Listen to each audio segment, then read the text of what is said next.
IA رحمان، حسین نقوی اور دیگر گرفتار ہوئے تو انہوں نے جیلر سے درخواست کی کہ ہمیں ایک ٹیبل اور چند کرسیاں دے دیں جہاں بیٹھ کر وہ ویو پوائنٹ تیار کیا کرتے تھے، پھر وہ کسی ملاقاتی کے ہاتھوں باہر پہنچا دیا جاتا تھا جس سے حکومت خاص پریشان تھی۔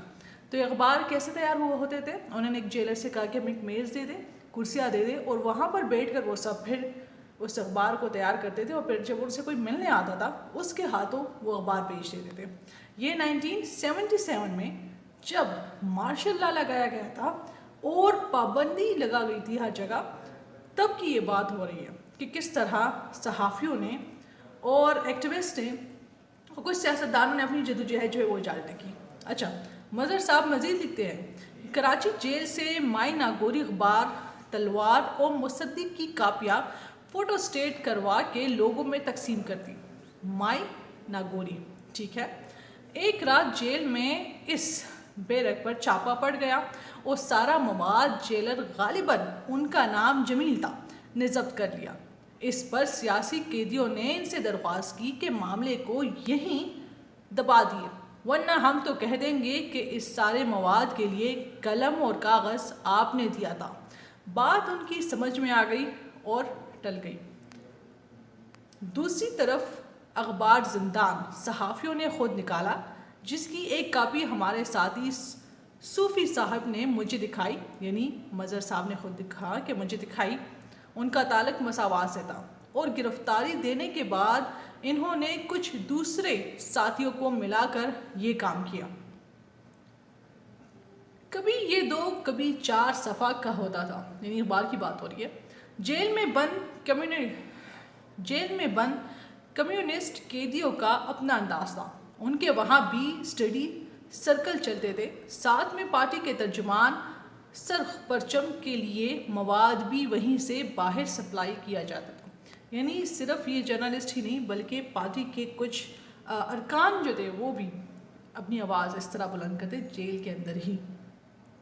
مزاحمت کے اس دور میں جیلوں میں مارشل لا مخالف سیاسی جماعتوں کے کارکنوں اور رہنماؤں کے علاوہ صحافی، طلباء، تنظیموں کے لوگ، کالج اور جامعات کے پروفیسرز، ڈاکٹرز اور فنکار لوگ بھی شامل تھے۔ اس کے علاوہ مزدور تنظیموں، وکلاء اور ہاری کمیٹیوں کے لوگ بھی بڑی تعداد میں شامل تھے۔ مختلف بیروکوں میں یا تو سیاست پر گفتگو ہوتی یا درس تدریس کا کام۔ اس طرح سیاست کا اثر عام قیدیوں پر بھی پڑا اور انہوں نے بھی درخواست کی کہ انہیں بھی اس میں شامل کیا جائے۔ ایک بار ڈان اخبار سے تعلق رکھنے والے صحافی اور کراچی پریس کلب کے سابق صدر سمیع الدین غوثی نے میاں والی جیل سے خط میں انکشاف کیا کہ یہاں عام قیدیوں میں ایسے بھی لوگ ہیں جن کے گلے سر بہت ہے اور موسیقی سے لگاؤ ہے۔ کسی کو بے روزگاری نے جرم کرنے پر مجبور کیا تو کوئی زندگی سے تنگ تھا۔ 11 برسوں میں جیلوں کے اندر جتنا پڑھنے لکھنے کا کام ہوا وہ خود ایک پوری کتاب ہے، وہ چاہے بائیں بازو کا لٹریچر ہو یا لبرل اور روشن خیال لوگوں کا۔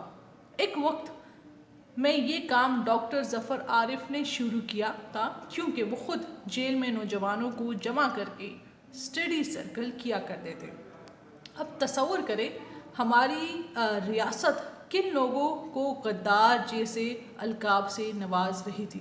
یہ مظہر صاحب لکھتے ہیں، ٹھیک ہے۔ اچھا، انہوں نے مزید لکھا مظہر عباس صاحب نے کہ ان میں ایسے کمیونسٹ لوگ بھی شامل تھے جن پر ملک دشمن سرگرمیوں کا الزام تھا، مگر جب 1981 میں PIA کا جہاز اغوا ہوا اور افغان کاروں نے جن سیاسی قیدیوں کی رہائی کا مطالبہ کیا، ان میں یہ لوگ بھی شامل تھے، مگر انہوں نے رہا ہونے سے اپنے آپ پر انکار کر دیا کہ وہ اس طرح سیاست جس میں تشدد شامل ہو یقین نہیں رکھتے۔ جب انہیں زبردستی بیچنے کی کوشش کی گئی تو انہوں نے دھمکی دی کہ وہ اپنے آپ کو مار لیں گے، لہٰذا ان کے نام ڈراپ کر دیے گئے۔ ان میں جام ساکی، سہیل سانگی، بشیر شرر، امر لال کمال وارسی، جبار خٹک اور پروفیسر جمال نقوی شامل تھے۔ سیاسی طور پر الذوالفقار تنظیم سے ان کی دہشت گردی کی کارروائیوں سے سیاست کو نقصان پہنچا۔ خود بھٹو خاندان تقسیم ہو گیا۔ مرتضیٰ بھٹو اور شاہ نواز اس گروپ کی قیادت کر رہے تھے، جبکہ بےنظیر بھٹو اس کی مخالف تھی۔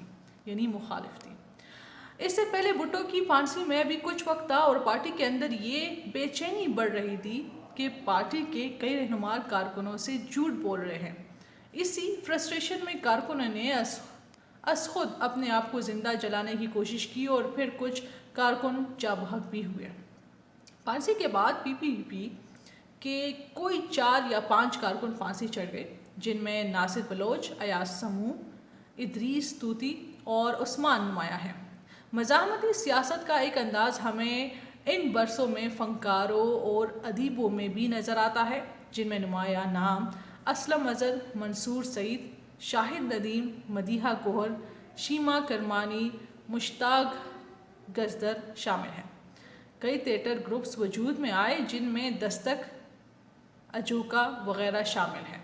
مظہر صاحب مزید لکھتے ہیں کہ ملک میں ماشاء اللہ لگا تو پہلی مزاحمتی آواز حبیب جالب کی تھی، ظلمت کو ضیا سسر کا صبا، بندے کو خدا کیا لکھنا۔ یعنی ان کی جو مزاحمتی آواز تھی وہ کہتے ہیں کہ ظلمت کو ضیا سر کا صبا، بندے کو خدا کیا لکھنا۔ دوسری آواز صحافی رہنما نثار عثمانی، منہاج بننا، انسانی حقوق کی علمبردار آسما جہانگیر صاحبہ، جسٹس ڈراو پٹیل اور جسٹس فخر الدین جی ابراہیم کی تھی۔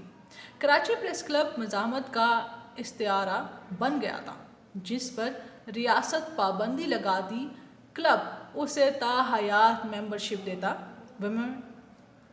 وومن ایکشن فورم نے خواتین کے حقوق کی جدوجہد میں نمایاں کام کیا۔ لازوال مزاحمتی سیاست کا نچوڑ تو یہ تھا کہ ہم ایک بہتر جمہوری معاشرہ قائم کرتے۔ 11 سال کی امریت کے خاتمے پر یہ موقع سیاسی جماعتوں اور رہنماؤں نے معذرت کے ساتھ نام نہاد مفاہمت کے نام پر گنوا دیا۔ مظہر صاحب مزید کہتے ہیں کہ نہ صرف آمروں کے آئین میں کی گئی ترامیم برقرار رکھی گئی، بلکہ ان کی باقیات کو وزارتوں سے سرفراز کیا۔ نواب زادہ نصر اللہ کے مقابلے میں غلام اسحاق خان کو صدر منتخب کروایا۔ سیاست نظریات سے کاروبار بن گئی اور اب یہ نوبت آ گئی ہے کہ پارلیمنٹ فوجی عدالتوں کے حق میں قرارداد منظور کرتی ہے اور انتظار ہے کہ کب سابق وزیر اعظم کو نااہل کیا جائے اور فوجی عدالت سے سزا ہوتی ہے۔ مظہر صاحب مزید لکھتے ہیں کہ ویسے تو ہماری اعلیٰ عدلیہ نے تاریخ میں ایک وزیر اعظم کا جوڈیشل مرڈر کیا، 2 کو نااہل اور 4 مارشل لا کو آئینی اور قانونی قرار دیا۔ یہ ایک آرٹیکل تھا، مظہر صاحب نے بہت ہی خوبصورت انداز میں لکھا اور بتایا کہ کس طرح 1977 میں جدوجہد جاری رکھی، اور پھر بتایا کہ کس طرح پاکستان کی جو پولیٹیشنز ہیں اور جو آئین ہیں انہوں نے اس مارشل لا کو ایکسیپٹ کیا اور قانونی بھی قرار دیا۔ تو میں تو اس پہ کوئی اپنا تبصرہ نہیں کروں گی، مجھے اچھا لگا تو میں نے کہا کیوں نہ آپ لوگوں کے ساتھ بھی شیئر کیا جائے۔ تو بس یہ ایک چھوٹی سی ویڈیو تھی، اور مظہر صاحب جو ہے یہ آرٹیکل ہے 5 جولائی کے متعلق، اس ماشاء اللہ کے متعلق مجھے بہت پسند آیا، اور اس طرح کوئی اور آرٹیکل مجھے پسند آیا تو میں آپ لوگوں کے ساتھ ضرور شیئر کروں گی۔ اللہ حافظ۔